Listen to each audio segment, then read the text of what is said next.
વિદ્યાર્થી મિત્રો, ધોરણ 10 વિષય ગુજરાતી, વિભાગ સી વ્યાકરણ. સાચા વિકલ્પ પસંદ કરી જવાબ લખો. 1 જોઈશું. નીચેના 2 શબ્દોની સાચી જોડને શોધીને લખો. પહેલો છે વિભાવરી, કૌંસમાં આપેલું છે, એમાંથી સાચો જોડને શોધવાની છે. બીજો છે દિલગીરી, કૌંસમાં આપેલો છે, એમાંથી જવાબ શોધવાના છે. બીજો પ્રશ્ન જોઈશું. વિરોધ આભાસ શબ્દની સાચી જોડને જોડો. નીચે આપેલો છે કૌંસમાં. પ્રશ્ન નંબર 3. શબ્દનો સમાસ ઓળખાવો. વિધુર, મધ્યમપદ લોભી, બહુવ્રીહી કે ઉપપદ. પ્રશ્ન નંબર 4. નીચે આપેલા બંને શબ્દોના જોડની ભેદ થતો અર્થભેદ જણાવો. વિદ્યાર્થી મિત્રો, સત આપ્યું છે તો કૌંસમાં 100, 1000 કે શરત. બીજું આપેલું છે સસલાનો સત, દર્પણ, સાચું કે સરખું. પ્રશ્ન નંબર 5. શીરાની જેમ ગળે ઉતરી જાય એવો જીવનનો બોધ આપનાર આ સંત હતા શ્રીમદ રાજચંદ્ર. વાક્યમાંના અલંકારનો પ્રકાર જણાવો. કૌંસમાં આપેલા છે સજીવારોપણ, અનન્ય કે દ્રષ્ટાંત. પ્રશ્ન નંબર 6. વિજન શબ્દમાં કયો પ્રત્યય રહેલો છે તે જણાવો. કૌંસમાં આપેલું છે પૂર્વ પ્રત્યય, પર પ્રત્યય કે એક પણ પ્રત્યય નહીં. પ્રશ્ન નંબર 7. નીચેના શબ્દોના સમાનાર્થી શબ્દ શોધીને લખો. તો વિદ્યાર્થી મિત્રો, પહેલો જોઈશું કૌભાંડ. તો કૌંસમાં બાકોર, ગુફા કે ખીણ. બીજો જોઈશું અદેખાઈ.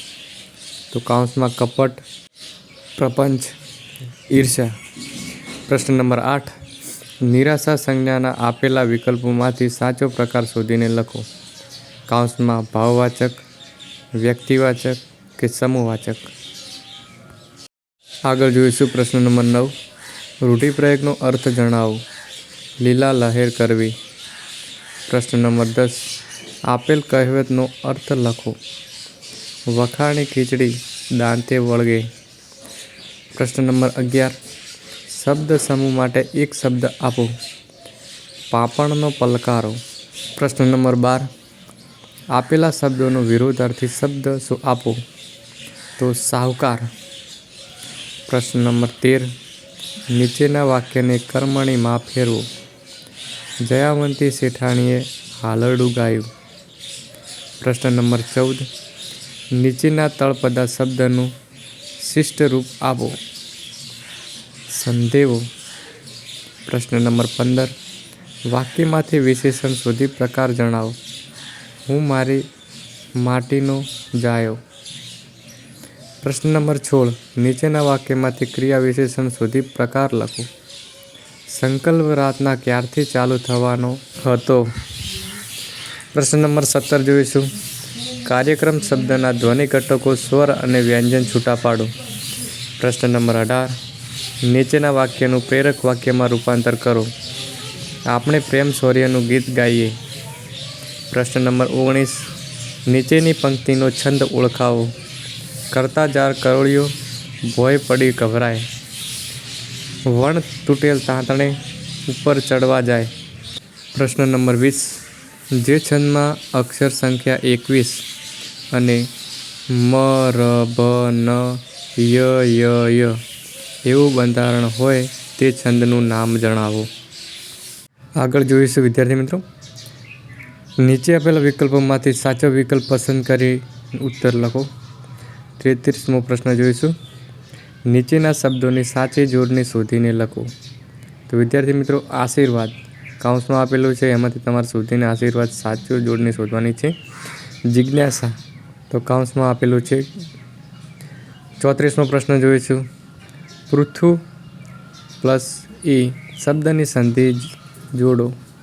તો પૃથ્વી આપેલું છે કૌંસમાં, એમાંથી જોડવાની છે સંધિ. પ્રશ્ન નંબર 35. નવરાત્રિ શબ્દનો સમાસ ઓળખાવો.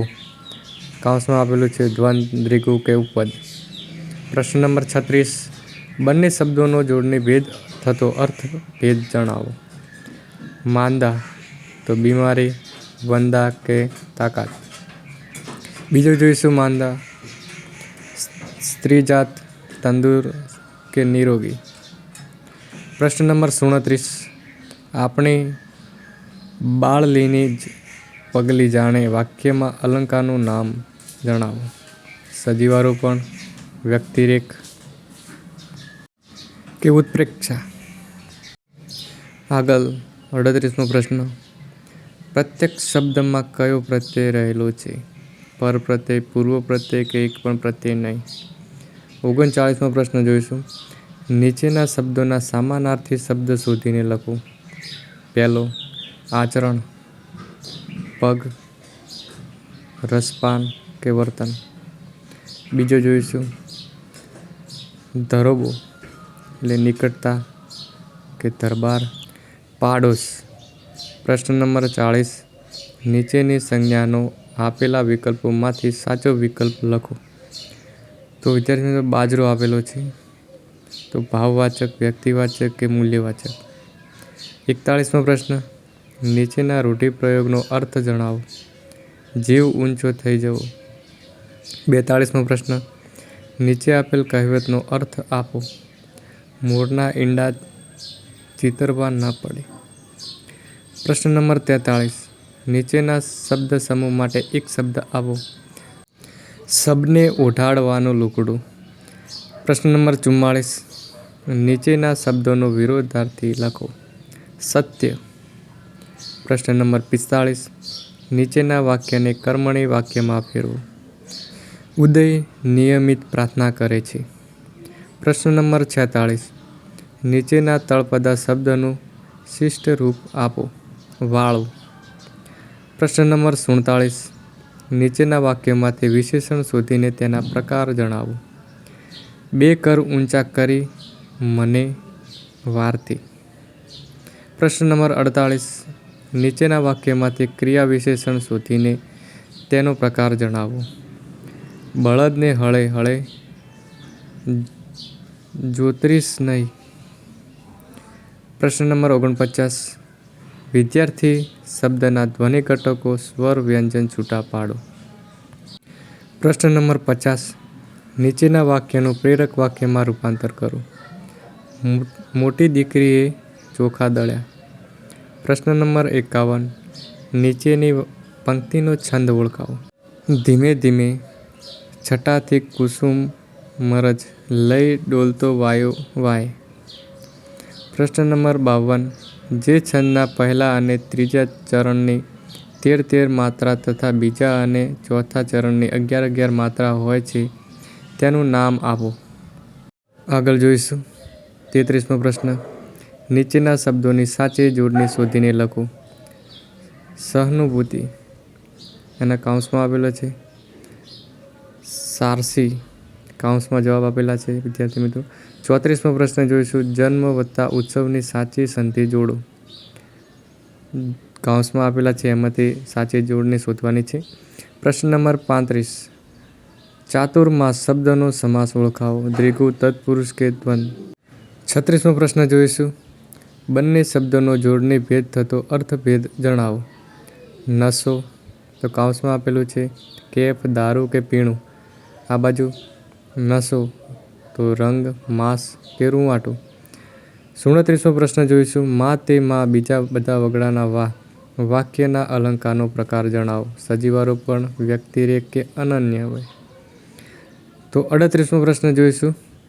દુરાચાર શબ્દમાં કયો પ્રબળ રહેલો છે? પર પ્રત્યય, પૂર્વ પ્રત્યય કે એક પણ પ્રત્યય નહીં. 39મો પ્રશ્ન. નીચેના શબ્દોના સમાનાર્થી શબ્દ શોધીને લખો. બોધ તો મૂલ્ય, ઉપદેશ કે તાત્પર્ય. બીજો જોઈશું ઉર, ઉમંગ, આનંદ કે હૃદય. 40મો પ્રશ્ન. નીચેની સંજ્ઞાનો આપેલા વિકલ્પોમાંથી સાચો વિકલ્પ લખો. તો મેળો સમૂહવાચક, વ્યક્તિવાચક કે ભાવવાચક.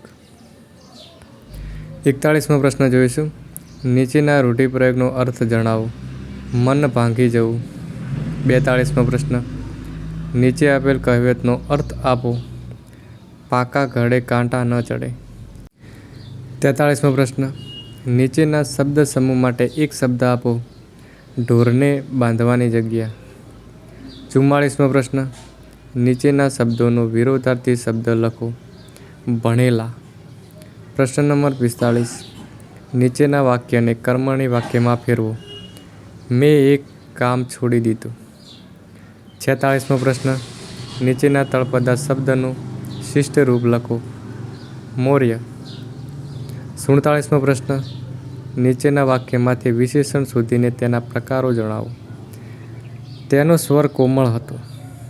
પ્રશ્ન નંબર 48, નીચેનામાંથી વાક્યમાંથી ક્રિયા વિશેષણ શોધીને તેના પ્રકારો જણાવો. દીકરી એકાએક રડવા લાગી. પ્રશ્ન નંબર 49, દ્રષ્ટિ શબ્દના ધ્વનિ ઘટકો સ્વર વત્તા વ્યંજન છૂટા પાડો. પ્રશ્ન નંબર 50, નીચેના વાક્યનું પ્રેરક વાક્યમાં રૂપાંતર કરો. ભગવાન કૃષ્ણ ગોકુળ પહોંચ્યા. પ્રશ્ન નંબર 51, નીચેની પંક્તિનો છંદ ઓળખાવો. મને બોલાવે ઓ ગિરિનર તણા મૌન શિખરો. પ્રશ્ન નંબર 52, છંદનું બંધારણ જણાવો. દોહરો. તો વિદ્યાર્થી મિત્રો, ધોરણ 10 IMP પ્રશ્નો વ્યાકરણ વિભાગ હતો. તમને બોર્ડના એક્ઝામમાં પ્રશ્નો જોવા મળશે. આવા આ ટાઈપના આ પેટર્નના અલગ અલગ રીતે તમને જોવા મળશે. તો વ્યાકરણ વિભાગના તમે સોલ્વ કરશો તો એનો અનુભવ વધારે મળશે વિદ્યાર્થી મિત્રો. Thank you.